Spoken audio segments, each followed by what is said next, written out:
Buenos días, hermanos. Es un placer saludarlos y una bendición poder compartir con ustedes la palabra de Dios en esta mañana.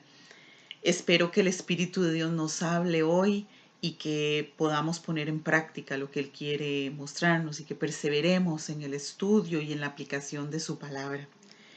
Hoy me corresponde hablar sobre uno de los personajes más interesantes, en mi opinión, del Nuevo Testamento. Aunque a veces este personaje ha sido mal entendido, mal interpretado o hasta maltratado. Ha pasado a la historia como el hombre que negó a Jesús, el hombre que caminó sobre el agua pero que se hundió, el hombre que decía cosas impulsivas, ¿verdad? Pero también tenemos que reconocer que aunque esas acciones o esas cosas son ciertas, también Pedro es dueño de una de las declaraciones más importantes o de la declaración más importante del Nuevo Testamento. A la pregunta de Jesús, ¿quién dicen los hombres que soy yo? Pedro de inmediato responde, tú eres el Cristo, el Hijo del Dios viviente. Y Jesús le dice, eso no te lo reveló ningún ser humano, eso te lo reveló mi Padre que está en los cielos. Y aunque Pedro no entendía lo que acababa de decir en ese momento, lo va a entender después, eh, es verdad que es una declaración fundamental para la doctrina de la iglesia. El Pedro que vemos en los evangelios es un Pedro muy distinto del que encontramos en el libro de los Hechos. ¿Qué marca el antes y el después en la vida de Pedro? ¿Cuál es el evento trascendental que convierte a un Pedro ordinario, pescador, un hombre común, en un hombre extraordinario en las manos de Dios? Pues sin duda alguna, el evento más importante en la vida de Pedro es la venida del Espíritu Santo, la presencia del Espíritu Santo en él. Recordemos que antes de ascender al cielo, Jesús les dijo a sus discípulos, a sus seguidores, que les convenía que Él se fuera porque Él iba a enviar a otro consolador, refiriéndose al Espíritu Santo, que los guiaría a toda verdad y les recordaría lo que Él, Jesús mismo, les había enseñado. Hoy quisiera dedicar unos minutos a hablar sobre cómo la presencia del Espíritu Santo cambió la vida de Pedro para siempre y lo convirtió en una persona completamente distinta. Y quiero resaltar tres aspectos en esta mañana. La presencia del Espíritu Santo hizo que Pedro, número uno, compartiera el mensaje de Cristo con poder. Número dos, hiciera señales y maravillas que acompañaban su predicación. Y número tres, cambiara su forma de pensar o renovara su mente. En primer lugar, hablemos de este punto. La presencia del Espíritu Santo hizo que Pedro compartiera el mensaje de Cristo con poder. Luego de la ascensión del Señor, los discípulos estaban en un cuarto, orando y esperando, tal y como el Señor se lo había mandado. Recordarán ustedes que el Espíritu Santo cayó 50 días después de la Pascua. Y en ese momento todos comenzaron a hablar en nuevas lenguas. De inmediato, Pedro se levantó y comenzó a explicar lo que estaba pasando y a predicar. Este es el primer discurso hecho por uno de los discípulos de Jesús que se nos registra en el Nuevo Testamento.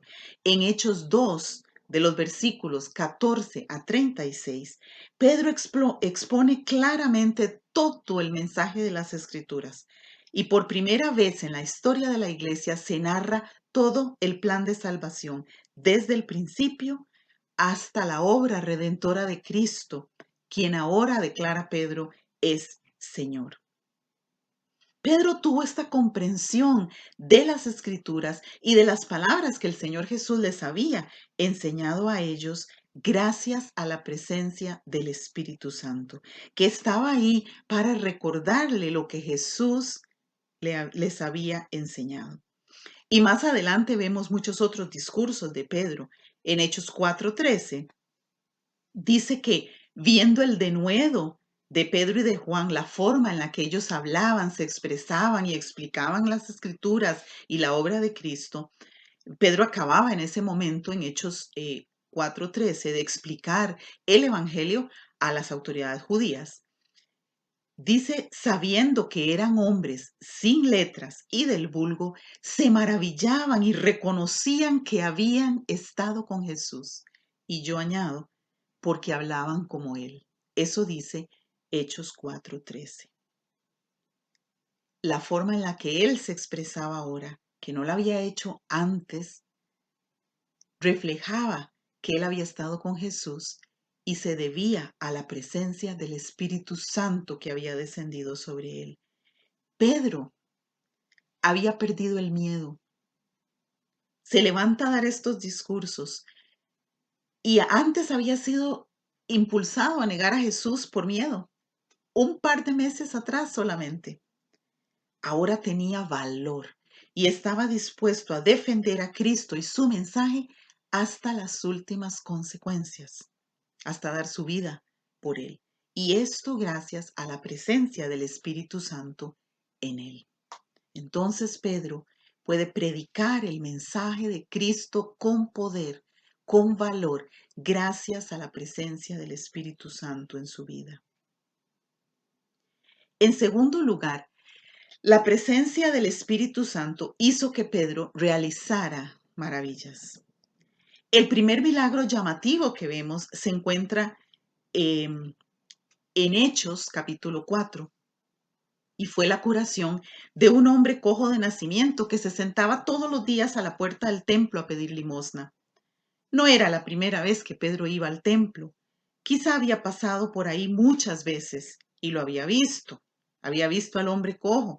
Y Pedro había pasado por el templo, por la puerta del templo muchas veces, inclusive con Jesús. O sea, este hombre había visto a Jesús pasar también. Pero esta vez fue diferente.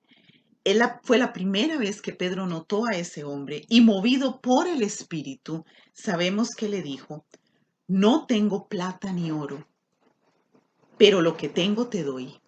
En el nombre de Jesús de Nazaret, levántate y anda. Este es el primer milagro en el que se menciona el nombre de Jesús, que se hace en el nombre de Jesús. Pedro no titubeó ni un minuto, simplemente lo miró y habló, levántate y anda, lo mismo que había dicho Jesús un tiempo atrás. Es verdad que no vemos muchos milagros de ese tipo, ¿verdad? Donde algunos de nosotros se animan, se atreven a decir esta clase de declaraciones cuando vemos a una persona paralítica o coja o algo así, ¿verdad? Levántate y anda, ¿verdad?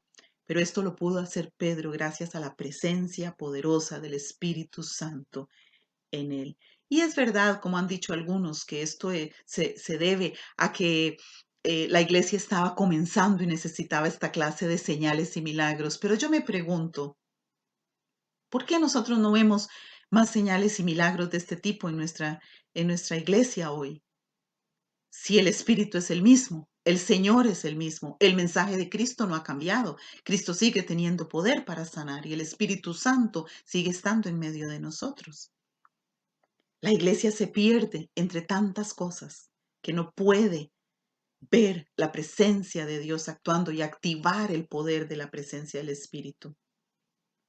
Me he hecho esta pregunta por muchos días mientras estaba pensando en esto, preparando esta enseñanza.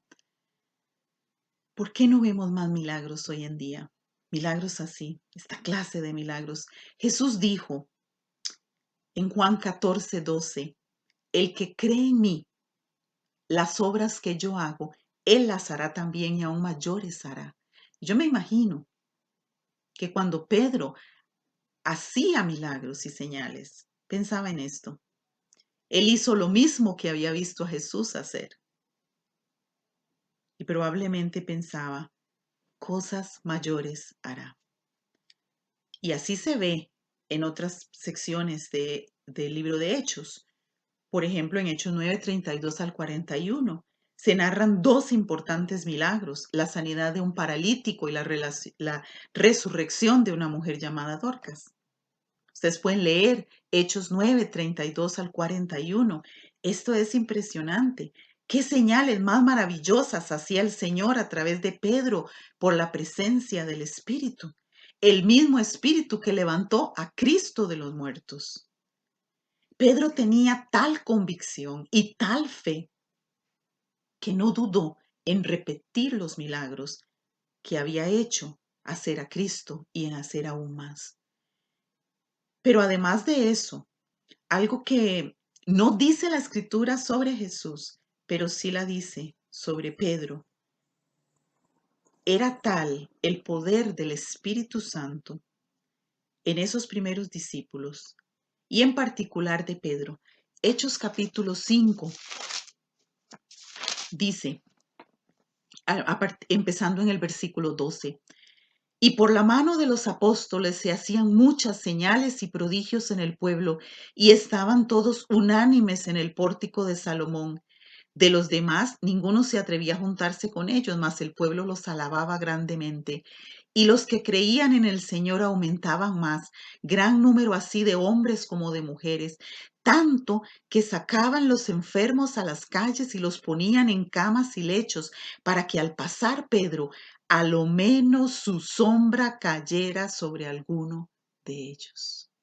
Qué impresionante. La sombra de Pedro cayera sobre alguno de ellos y ocurrieran milagros.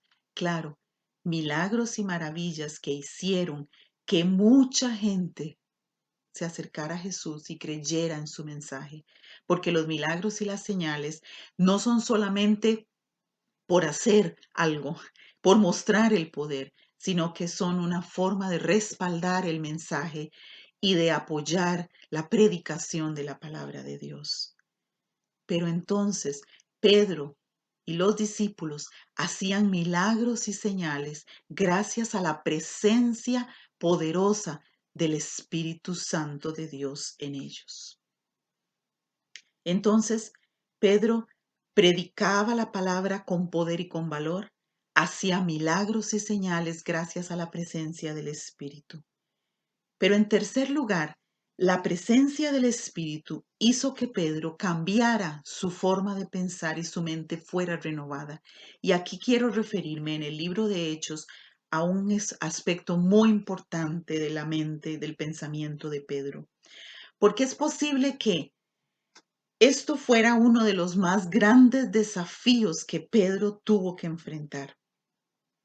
Él se había creado en una cultura y con una religión que no le permitía relacionarse de cerca con gente que no fuera judía, mucho menos tener una relación estrecha con ellos, o sea, pensar un día sentarse a la mesa, compartir el pan y el vino y disfrutar juntos de un culto, digamos, ¿verdad? No era algo que sonaba en la mente de Pedro. Jesús les había dicho a sus discípulos en Hechos capítulo 1 que ellos iban a ser testigos en Jerusalén, en Judea, en Samaria y hasta lo último de la tierra. O sea que el mensaje tenía que moverse de Jerusalén hasta los confines de la tierra. Y es interesante cuando me imagino que cuando los discípulos vieron Jerusalén y Judea pensaron así, todo está bien, nosotros podemos predicar a Cristo en Jerusalén y en Judea, pero cuando Jesús menciona Samaria, algo no hace clic aquí. Y cuando menciona hasta lo último de la tierra y tenemos que ir y relacionarnos con esos paganos incircuncisos, entonces ahí tenemos un problema. Sabemos que los gentiles no se relacionaban con los judíos no se relacionaban con los gentiles ni con los samaritanos. Pero en Hechos capítulo 8, 14 al 17, se narra que los samaritanos habían creído en Jesús. Y voy a leer para ustedes Hechos capítulo 8, versículos 14 al 17. Dice: Cuando los apóstoles que estaban en Jerusalén oyeron que Samaria había recibido la palabra de Dios, enviaron allá a Pedro y a Juan, los cuales, habiendo venido, oraron por ellos para que recibieran al Espíritu Santo, porque aún no había descendido sobre ninguno de ellos, sino que solamente habían sido bautizados en el nombre de Jesús. Entonces les imponían las manos y recibían el Espíritu Santo. Qué historia más increíble, porque luego de que se convierten al Señor los samaritanos por medio de la predicación de Felipe, Pedro y Juan son enviados por los otros apóstoles a Samaria para averiguar lo que está pasando. Llegaron allá y al orar por los samaritanos, el Espíritu Santo cayó sobre ellos también. Recibieron el poder por medio de la imposición de manos. ¡Qué increíble! Tuvieron que tocar a los samaritanos, que era gente considerada impura, aunque eran de la raza más o menos de los judíos, se consideraban impuros.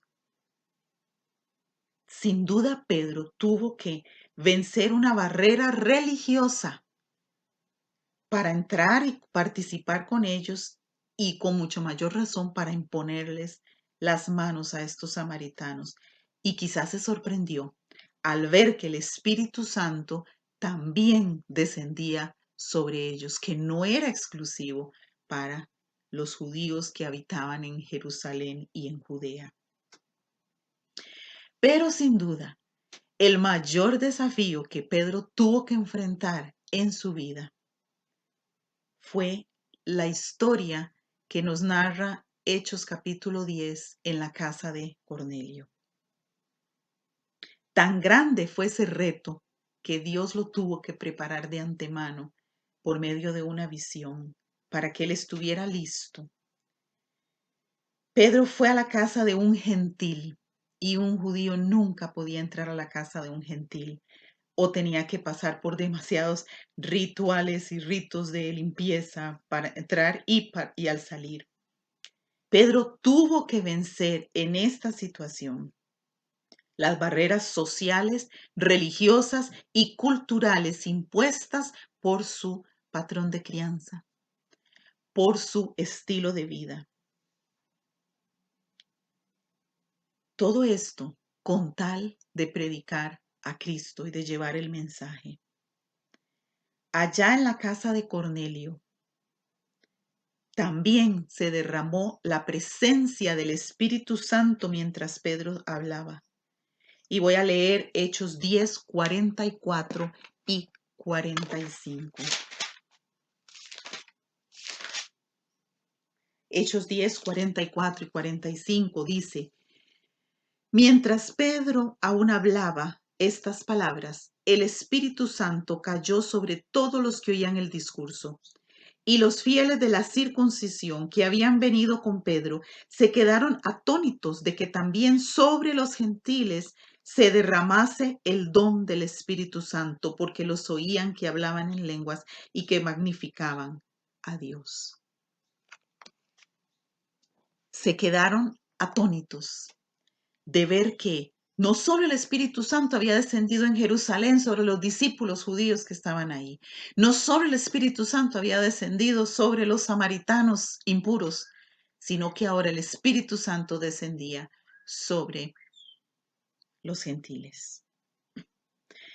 Después de esto, Pedro fue llamado a cuentas y tuvo que ir a Jerusalén a presentar un informe sobre lo que había ocurrido. ¿Cómo se le ocurrió a él, dijeron los apóstoles, entrar a la casa de un gentil?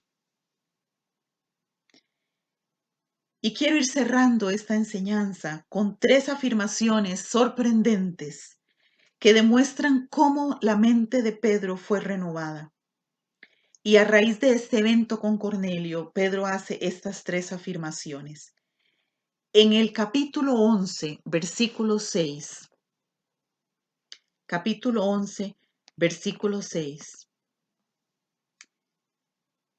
No, perdón, versículo 16. Capítulo 11, versículo 16 dice: Pedro hablando, entonces me acordé de lo dicho por el Señor cuando dijo: Juan ciertamente bautizó con agua, mas vosotros seréis bautizados con el Espíritu Santo. Lo que quiero resaltar aquí es: me acordé de lo dicho por el Señor. Esa es una evidencia muy importante de la presencia del Espíritu Santo en la vida de Pedro. Pues Jesús dijo en Juan 14:26, el Consolador, el Espíritu Santo, a quien el Padre enviará en mi nombre, Él os enseñará todas las cosas y os recordará todo lo que yo os he dicho. Y Pedro vio en ese momento cumplido lo que el Señor había dicho y la tarea del Espíritu Santo de recordarle todo lo que Jesús había dicho. Aquí vemos la presencia del Espíritu evidente en esta situación. Para aquellos que se quejan de que no recuerdan nada nunca, pues bueno, tal vez sea momento de pedirle al Espíritu Santo que nos recuerde las cosas que aprendemos y los versículos que leemos y que podamos memorizar la palabra del Señor y en los momentos, en las situaciones de prueba y en las situaciones difíciles podemos recordar lo que el Señor nos ha hablado en su palabra y podamos en ese momento, por medio del Espíritu, aplicarlo. La segunda afirmación, aparte de esta, me acordé de lo que el Señor había dicho, se encuentra en Hechos 10:34. Hechos 10:34. Voy a leer. Pedro dice, entonces Pedro, abriendo la boca en la casa de Cornelio, dijo, en verdad comprendo que Dios no hace acepción de personas. Esta es una declaración vital para el mensaje del Evangelio, porque el mensaje del Evangelio tiene que llegar a todo el mundo y no importa la raza, no importa la condición social, no importa el género, no importa la edad. Dios no hace acepción de personas por ningún tipo de categoría. Las categorías las creamos nosotros, los seres humanos, pero Dios no hace ningún tipo de acepción de personas. Para Él todos somos iguales. Y Pedro comprendió esto y su mente fue revolucionada porque él y su cultura, su religión habían pensado que el Mesías iba a venir para salvar a los judíos. Y que el mensaje de Cristo sí iba a llegar a las otras naciones, pero ellos no pensaban en la magnitud en la que esto iba a ser y que la gente no iba a tener que hacerse judía para poder practicar el cristianismo. Pero Pedro entendió en este momento en la casa de Cornelio que Dios no hace acepción de personas. Y esto fue por la obra del Espíritu Santo, que su mente fue renovada y él entendió la dimensión de la predicación del Evangelio. Y en tercer lugar, otra declaración muy importante, otra afirmación de Pedro, está en Hechos 11:17. Hechos 11:17. Pedro dijo, si Dios, pues, les concedió también el mismo don que a nosotros que hemos creído en el Señor, y aquí está la declaración, ¿quién era yo para que pudiese estorbar a Dios? Pedro dijo, yo fui a la casa de Cornelio, prediqué y el Espíritu Santo descendió allí y yo tuve que bautizarlos en agua también. Y si el Señor se manifestó así, ¿quién soy yo para estorbar la obra de Dios? Con esto Pedro aprendió algo muy importante, que no hay reglas para que el Espíritu de Dios se manifieste. Alguna gente ha querido encasillar a Dios o ha querido encasillar al Espíritu y ha querido decir, no, el Espíritu Santo se recibe por la imposición de manos, por la unción con aceite, por decir esto, decir aquello, lo que sea. En esta situación que vemos de Cornelio, el Espíritu Santo descendió sin que Pedro les impusiera las manos. A los samaritanos les impuso las manos. De manera que no hay una regla. Si el Señor se quiere manifestar en una forma, en un individuo, ¿quién soy yo para estorbar la obra de Dios? Si el Señor le da a una persona un don que tal vez yo en mi humanidad pecadora pienso que esa persona no merece ese don, tal vez yo sí, pero esa persona no. ¿Quién soy yo para estorbar la obra de Dios? ¿Quién soy yo para estorbar que el Evangelio se predique en tal o cual lugar, en tal o cual forma? Como dijo Pablo, sea por verdad o por pretexto, el Evangelio de Cristo es anunciado y en esto me gozo y me gozaré aún. De manera, hermanos, que quiero en esta mañana recordarles que la presencia del Espíritu Santo es vital en la vida del cristiano, que nosotros tenemos que orar por la llenura diariamente de la presencia del Espíritu, para que ese derramamiento y esa llenura del Espíritu en nosotros nos permita vivir ese estilo de vida, un estilo de vida que predica la palabra del Señor con valor y con poder, un espíritu de vida, un espíritu que nos mueve a hacer señales y milagros sin miedo por la presencia del Espíritu en nosotros y un espíritu que nos renueva la mente y nos hace ver a todos iguales, nos hace recordar todo lo que el Señor nos ha dicho y nos ha enseñado, sus promesas y su palabra, y nos hace dejar con libertad que el Espíritu de Dios fluya y no estorbar la obra de Dios. Que Dios actúe en la vida de todos como Él quiera. En este tiempo en el que la gente está en su casa y que no puede asistir a lugares de reunión, que Dios haga cosas grandes y que Él se manifieste como Él quiera y que Él se revele en las formas en las que Él quiere revelarse y que fluya su poder y que fluya su unción en la casa y en la vida de cada uno de nosotros y más allá en nuestra nación y en otras naciones, que haya un mover del Espíritu de Dios. En esta mañana, Padre, yo oro por ese derramamiento de tu Espíritu en la vida de cada uno de mis hermanos de la fundación y en los que puedan escuchar esta palabra. Que tu Espíritu Santo, Señor, se manifieste con poder, que perdamos el temor, que aprendamos y que nuestra mente sea renovada y que tú nos recuerdes y que el Espíritu Santo pueda cumplir la obra para la que fue enviado en nuestra vida. Y que así como vimos en la vida de Pedro, Señor, nuestra vida también sea guiada por tu Espíritu. En el nombre de Jesús. Amén. Amén. Que Dios me los bendiga, hermanos.